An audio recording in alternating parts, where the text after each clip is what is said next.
Hello साथियों, welcome to planet 4। आप सभी को प्लेनेट 4 विक्रम का नमस्कार। सिक्किम के सांसद ने तिब्बत को लेकर ऐसा ऐलान कर दिया है कि बीजिंग में भूकंप जैसा माहौल बन चुका है। यानी अब भारत का सिर्फ एक मंत्री या मुख्यमंत्री नहीं, बल्कि कई सारे मंत्री हो चुके हैं जो तिब्बत के मामले पर चीन के खिलाफ जहर उगल रहे हैं। ऐसा बयान यह साबित करता है कि भारत तिब्बत में कुछ बड़ा करने जा रहा है, कुछ बहुत बड़ा तूफानी होने जा रहा है, जिसकी धमक सुनाई देने लगी है।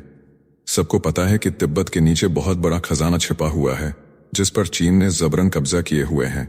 लेकिन अब इस खजाने को स्वतंत्र करने की बारी है और लगता है कि भारत ने इस योजना पर काम शुरू कर दिया है। आखिर तिब्बत के नीचे कितना बड़ा खजाना है, इसके बारे में आज हम विस्तार से चर्चा करेंगे और फिर जानेंगे चीन की धरती पर कदम रखते हैं विदेश मंत्री जयशंकर ने कौन सा बड़ा ऐलान कर दिया है।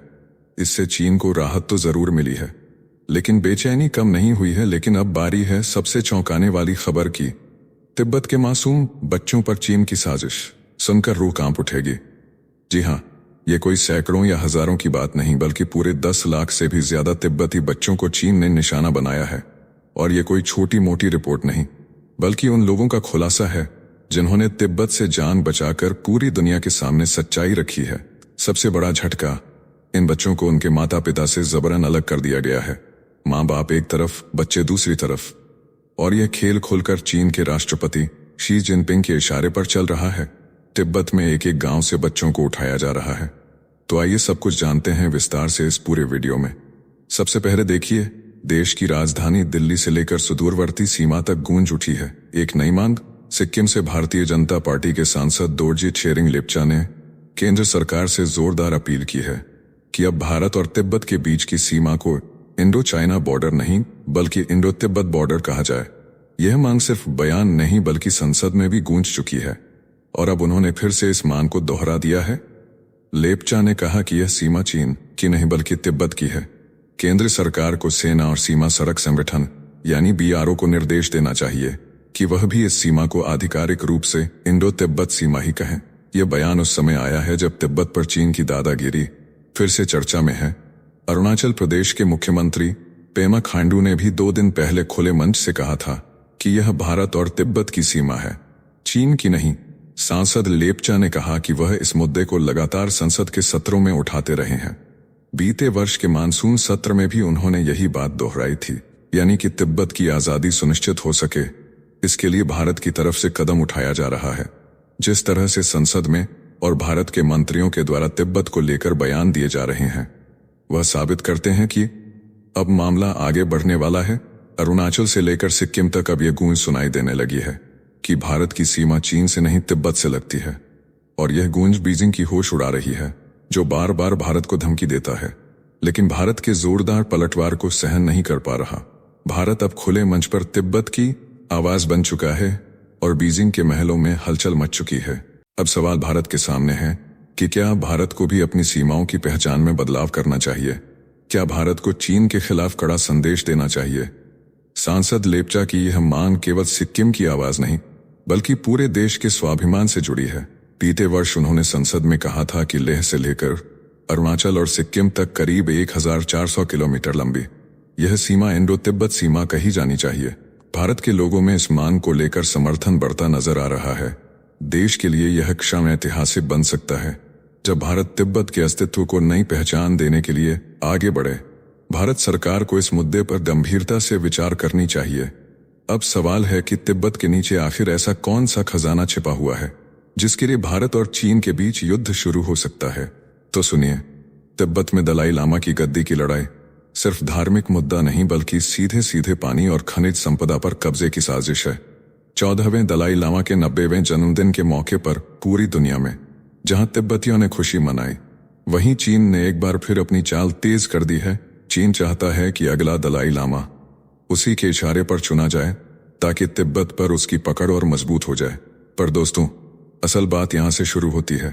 तिब्बत सिर्फ आध्यात्मिक शक्ति का केंद्र नहीं, बल्कि दक्षिण एशिया की जलधारा का भी सबसे बड़ा स्रोत है।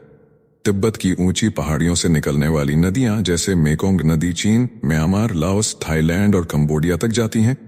यह एशिया की तीसरी सबसे बड़ी नदी है, जो करीब 60 लाख लोगों की जिंदगी का सहारा है।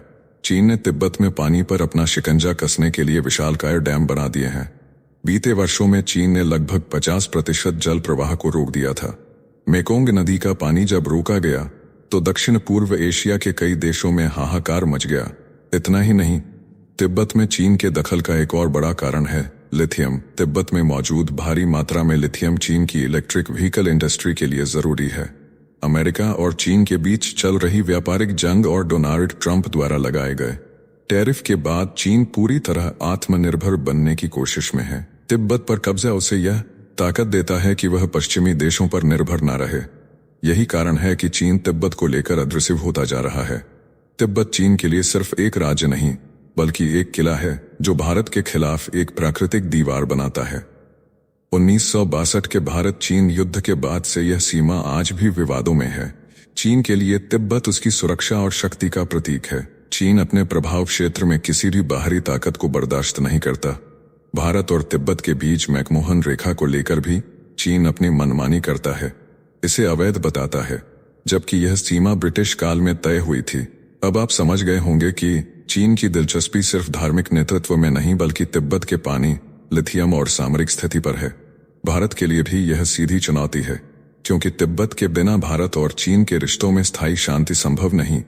तिब्बत पर चीन का शिकंजा पूरी दुनिया के लिए खतरे की घंटी है, खासकर भारत के लिए। अब देखना है कि भारत इस जल और खनिज युद्ध में अपनी भूमिका कैसे निभाता है। भारत चाहता है कि तिब्बत को आजादी मिले ताकि वहां चीन का कंट्रोल खत्म हो और दुनिया चैन की सांस ले सके, और इसके लिए भारत को एक्शन लेना होगा। अगर भारत ने ज्यादा देर कर दिया तब तक चीन पूरे तिब्बत को जड़ से बदल देगा, और इसकी तैयारी शुरू हो चुकी है। दुनिया को हैरान करने वाली खबर यह है कि तिब्बत में चीन ने शुरू कर दिया है बच्चों की पहचान मिटाने का अभियान। रिपोर्ट के मुताबिक चीन की सरकार ने तिब्बत के अंदर लगभग 10 लाख बच्चों को जबरन बोर्डिंग स्कूलों में भर्ती कर दिया है। इनमें से करीब 1 लाख बच्चे 4 से 6 साल के हैं। मासूम उम्र में ही इन बच्चों को उनके माता पिता से अलग कर दिया गया है। इन स्कूलों में सिर्फ चीन सरकार द्वारा स्वीकृत बातें सिखाई जा रही हैं। तिब्बती भाषा बोलना तक मना है। बच्चों को सिर्फ चीनी भाषा में पढ़ाया जा रहा है। सबसे बड़ी बात यह है कि तिब्बत की 4700 साल पुरानी संस्कृति को खत्म करने की यह साजिश सीधे सीधे राष्ट्रपति शी जिनपिंग के इशारे पर चल रही है। रिपोर्ट में बताया गया है कि बच्चों को लगातार मानसिक दबाव में रखा जा रहा है। उनकी पहचान मिटाने के लिए उन्हें चीन की संस्कृति और इतिहास को ही सच बताया जा रहा है। अब सवाल है कि इसका खुलासा कैसे हुआ है। तो तिब्बती एक्शन इंस्टीट्यूट की रिपोर्ट में तिब्बत से भागे समाजशास्त्री डॉक्टर ग्याल्लो ने खुलासा किया है कि अम्दो और फम प्रांतों में उन्होंने 50 से ज्यादा बोर्डिंग स्कूलों का दौरा किया है, जहां कम से कम 1 लाख छोटे बच्चे जबरन रखे गए हैं। वहीं 6 से 18 साल तक के करीब 9 लाख बच्चे अलग अलग स्कूलों में हैं। रिपोर्ट में बताया गया है कि चीन सरकार अब सिर्फ आम बच्चों को ही नहीं, 18 साल से कम उम्र के भिक्षुओं और साध्वियों को भी जबरन इन स्कूलों में भेज रही है। यह सब एक सोची समझी योजना के तहत हो रहा है ताकि तिब्बत की अगली पीढ़ी को पूरी तरह चीन के रंग में रंगा जा सके। चौंकाने वाली बात यह है कि बोर्डिंग स्कूलों में बच्चों को माँ बाप से पूरी तरह काट दिया जाता है। उनकी मातृभाषा पर पाबंदी लगा दी जाती है। उन्हें बचपन से ही यह सिखाया जाता है कि उनकी असली पहचान चीन है। चीन के कम्युनिस्ट पार्टी की महानता उनके दिल में भर दी जाती है। रिपोर्ट में इसे स्टूडेंट कॉलोनाइजेशन का नाम दिया गया है। यह बच्चों को गुलाम बनाने की नई चाल है। साथ ही यह भी साफ है कि चीन सरकार दलाई लामा की पुनर्जन्म प्रक्रिया में भी दखल देकर तिब्बती परंपराओं को खत्म करने पर तुली हुई है। भारत में इस रिपोर्ट के आते ही माहौल गर्मा गया है। चीन की यह चाल पूरी दुनिया में चर्चा का विषय बन चुकी है। तिब्बत में बच्चों की इस गुलामी पर अब हर देश की नजर टिकी है। रिपोर्ट ने पूरी दुनिया को झकझोर कर रख दिया है। इसी के साथ भारत और चीन के बीच रिश्ते में एक अच्छी खबर आ रही है। भारत और चीन के बीच 3 साल से जमी बर्फ आखिर पिघलती नजर आ रही है।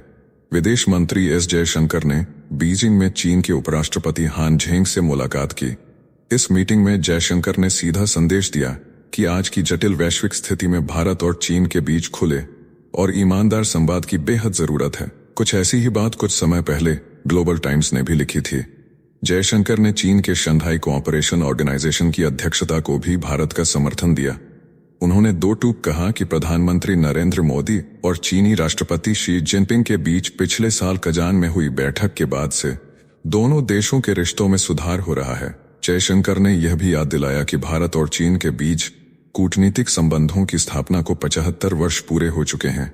वहीं कैलाश मानसरोवर यात्रा फिर से शुरू होना भारत में बड़े पैमाने पर सराहा जा रहा है। जयशंकर ने कहा कि अगर रिश्ते सामान्य होते हैं तो दोनों देशों को जबरदस्त फायदा हो सकता है। जयशंकर ने साफ किया कि दो पड़ोसी और बड़ी अर्थव्यवस्थाओं के रूप में भारत और चीन के बीच नजरिए और राय का खुला आदान प्रदान बेहद जरूरी है। ध्यान देने वाली बात यह है कि जयशंकर 5 वर्षों में पहली बार चीन पहुंचे हैं। इससे पहले वह सिंगापुर यात्रा पर थे। बीजिंग में जयशंकर अपने चीनी समकक्ष वांग ही से भी मुलाकात करेंगे। दोनों के बीच आखिरी बार फरवरी में जोहान्सबर्ग में G20 के मौके पर बातचीत हुई थी। वहीं जयशंकर 15 जुलाई को तियानजिन में शंघाई कोऑपरेशन ऑर्गेनाइजेशन के विदेश मंत्रियों की बैठक में भी शामिल होंगे। यह वही SCO मंच है जिसे चीन इस बार लीड कर रहा है और भारत उसका समर्थन कर रहा है। यह देखना दिलचस्प होगा कि इस बार के बैठक में चीन और पाकिस्तान दोनों मिलकर भारत के खिलाफ क्या साजिश करते हैं। यह बात भी गौर करने वाली है कि 2020 में गलवान घाटी में हुए खूनी संघर्ष के बाद यह जयशंकर की पहली चीन यात्रा है। उस संघर्ष ने भारत चीन रिश्तों में अब तक की सबसे बड़ी दरार डाल दी थी, लेकिन अब दोनों देश फिर से बातचीत के पुराने तंत्र और विशेष प्रतिनिधि वार्ता को बहाल करने में जुटे हैं। खास बात यह है कि वांग यी अगले महीने भारत आने वाले हैं। वह भारत के राष्ट्रीय सुरक्षा सलाहकार अजीत डोभाल से मुलाकात करेंगे। दरअसल भारत और चीन के बीच दशकों पुराना सीमा विवाद अब भी सुलझा नहीं है, लेकिन कजान में प्रधानमंत्री मोदी और शी जिनपिंग के बीच हुई छोटी सी बातचीत ने रिश्तों में नई जान फूंकी है। और इसका सबसे बड़ा उदाहरण है कैलाश मानसरोवर यात्रा का फिर से शुरू होना। 5 साल बाद यह यात्रा चालू हुई है, जिसे भारत में बेहद अहम माना जा रहा है। भारत और चीन के रिश्तों में अब नई हवा बह रही है। बर्फ पिघल चुकी है, पर नजरें अब भी टिकी हैं कि आगे क्या होगा, क्योंकि तिब्बत का मुद्दा गर्माता जा रहा है। दलाई लामा 1 महीने के लिए भारत चीन सीमा के नजदीक लेह लद्दाख पहुंच चुके हैं। जी से लेकर कई सारी नई डेवलपमेंट आने वाली है। इस वीडियो में फिलहाल इतना ही। जल्द मिलते हैं एक और नई अपडेट के साथ। जाने से पहले वीडियो को लाइक करके चैनल को सब्सक्राइब कर लें।